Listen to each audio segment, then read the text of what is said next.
You're listening to the Angry Marks Pro Wrestling Show on the Angry Marks Podcast Network. Never thought about consequences. Never thought you had to pay a price. Man really needs no introduction, but I'm going to give him one anyway. He is the master of more holds than Chris Jericho and Dean Malenko put together. He is the current and reigning NWA Junior Heavyweight Champion. He is the trainer of such wrestling greats as Chris Hero, Claudio Castagnoli, and Eddie Kingston. He is the founder of the Chikara Wrestling Promotion. He is the published author, and he is the co-host of the Chikara Podcast to Go-Go. Ladies and gentlemen, this is the one and only Mike Quackenbush. Why, hello. Thank you for that exhaustive introduction, which covered, I think, all my credentials. I don't think I could cover all your credentials if I had a whole hour to do a podcast, but needless to say, you're a very accomplished wrestler, and we're very lucky and fortunate to have you on the air, so thanks for joining us today. Well, thanks for having me on the program. I'm very familiar with your career, as am I'm sure most of the listeners of this podcast, but I want to give you a chance to educate those who are tuning in for the first time who may not know the name quite as well as the rest of us do. So talk about how Mike Quackenbush got his start as a professional wrestler. I got my start in a pretty backwards fashion. Traditionally, I think in this day and age, especially with the proliferation of everything internet, you kind of think of guys coming up through a training program, where they sort of serve as like an apprentice to someone else, and then they break into the business that way. And that wasn't my experience at all. When I got in the early to mid-'90s, I really went about it in a very foolish, backwards kind of way, in that there was an independent company that worked the Pittsburgh, West Virginia, Ohio circuit, where I would sort of just pop up at their events and help put the ring together, that sort of stuff, hoping that, somehow I was going to get in that way without really knowing anything. And this company was so slipshod in the way they did everything that it actually worked. One day someone didn't show up, and I had my bag with my awful little costume in it ready to go, and they said, "Get dressed, kid, you're on." And I really, at that point, had zero formal training whatsoever and got thrown into the ring. Which I would like to point out, I don't recommend to anyone. The great irony of this now is that I'm a trainer of professional wrestlers. And I think maybe because I had such an awful experience when I tried to start my own career, I have a real appreciation now for what it's like to really have good training and to have a good network working for you, because to be just one guy out there trying to stick your toe into the deep end of the wrestling pool, that's a very scary place to be. And, it took me a lot of injuries and a lot of miles and a lot of money lost and a lot of years lost floundering because I really didn't have the right training to ever go anywhere. In this long arc of my bizarre career has put me where I am now. Well, who pulled you aside then at some early point after that first day in the ring and said, "Hey, kid, here's what you should be doing"? Well, that's a real good question. It wasn't until maybe 2-3 years later that I ran across Ace Darling and Devin Storm on a card closer to my home in the eastern part of Pennsylvania. And really it was Ace who kind of pulled me aside after a match and said, "You really don't know what you're doing out there, do you?"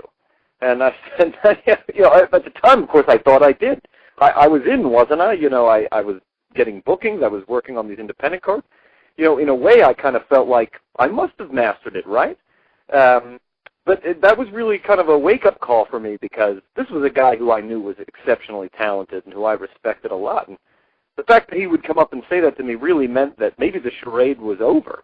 And, I said to him, "Not really. I really don't know what I'm doing." And he said, "You just stick with me. I'm going to show you what you need to do." And, I think probably because at the time he and I were programmed against each other, it was as much for his own safety and peace of mind as it was for anything else. But he was really very generous with me, and he didn't have to be. He could have very easily just minimized what I did, or maybe even went to the office and said, "This kid, he doesn't have any training, and it's a danger to put him in the ring with us." But he didn't take that tact at all, and I'll always be very grateful to him and some of the other guys like Devin, Reckless Youth, and some of the other guys who came along and would show me a couple tricks here or there of the trade, so that over time I accumulated a great amount of knowledge from guys like that.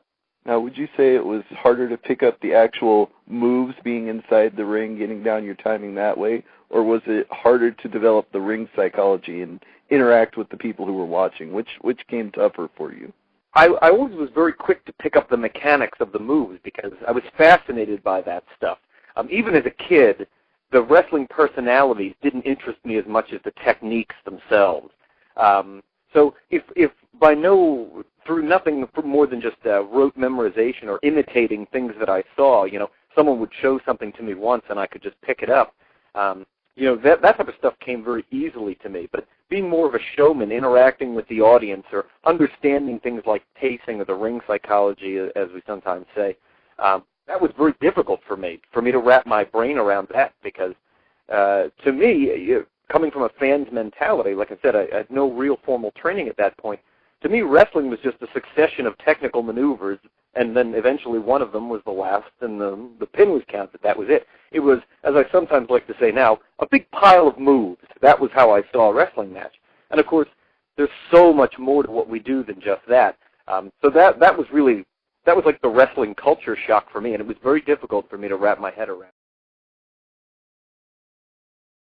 You mentioned that Chikara makes learning to be a professional wrestler fun, and I think anybody who's watched a Chikara DVD or been to a Chikara live show knows that when they see guys like Fire Ant and Soldier Ant and Worker Ant in the ring. I mean, the Colony just to me embodies this whole fun spirit of Chikara where it's a little something different than you're going to see from other wrestling promotions. And I wanted to get your take on why it is that Chikara is so willing to embrace these gimmicks when so many other independent wrestling federations look down on that sort of thing. I agree with you in that I think there are places where they almost frown on these maybe more colorful or larger-than-life gimmicks, and I don't understand it myself. To me, I think that can be a lot of the fun of it, and at the end of the day, independent professional wrestling, for very few people, can be a living. Most people, they pursue it part-time. They maintain a regular job during the week, and they're weekend warriors, and they're not making a great deal of money. So there needs to be something greater than that motivating them, whether it's a passion for the art form or the fact that, they're just having a great deal of fun when they get together with this wacky bunch of adopted brothers that they have. And I never want that to be lost. I spent, throughout the 90s when I would travel, I went lots of places where I found other performers who really just treated it like it was a job, a poor-paying job. No health benefits here. There's no free donuts here. It was just a bad job to have where I put on my silly tights and go out and do this sort of thing. And I never wanted that to be the backstage atmosphere at Chikara. And I very quickly grew to dislike going to places that did have that, where it was very, whether it was political in the back or whether, it just sort of felt like a stuffy job. I want to go to work happy. And being a professional wrestler now is my full-time job. I want to love what I do, and I want to make sure the people I work with feel the same way. And, I think you'll see that in our sensibilities. You'll see that in our sense of humor as well. And all of that type of stuff ultimately is reflected in the characters and the in-ring quotient that you see when you watch Chikara on our podcast or a DVD or at our shows. I wanted to transition from that to asking you about the podcast, The Go-Go, because very early on when I first got onto the wrestling internet side of things and discovered there were audio podcasts and video podcasts out there, I came across the podcast The Go-Go, and my instant reaction was, why isn't every indie wrestling promotion doing this? I mean, it's free. It gets you to know who the characters are. It gets you to know the style of ring work that they do. Why do you think it's been so successful, and why do you think more independent promotions aren't doing a video podcast of their own? Well, I think probably the resources to create a podcast most likely elude a lot of independent companies. It was only by sheer luck that we happened upon Wiggly, who is the mastermind behind Chikara Podcast A Go-Go in terms of the effects and the editing and ultimately the publishing of it, as it appears on YouTube or in iTunes, that sort of thing. At the time, it was actually my best friend who's not of the wrestling business had said to me, the thing you need to be doing right now is get a video podcast going. And I had never even heard that expression. I did not know what a video podcast was. And by freak chance, the first person that we thought to mention it to was a guy who was interviewing some members of the Chikara roster at the time at one of our live events. And I said, what do you know about making a video podcast? And it just so happened, he said, I know how to do that. If we had just happened to ask someone else, perhaps it would have gone nowhere. We just got very, very lucky. Wiggly just happened to have all the right setups. He had the lights and the microphones and the cameras and the studio in which to do it, and it fell into our lap so perfectly that we got out there into that market really before any other wrestling company did. As you've seen, if you've watched it over the years, as it's grown and evolved and improved, as our iTunes numbers would seem to reflect, it's really grown into like the predominant video wrestling podcast from any company out there. So, it's easy for us to talk about it because we got lucky right out of the gate. But I'm sure there are other companies that would love to be able to do it, but they don't have those resources at their disposal.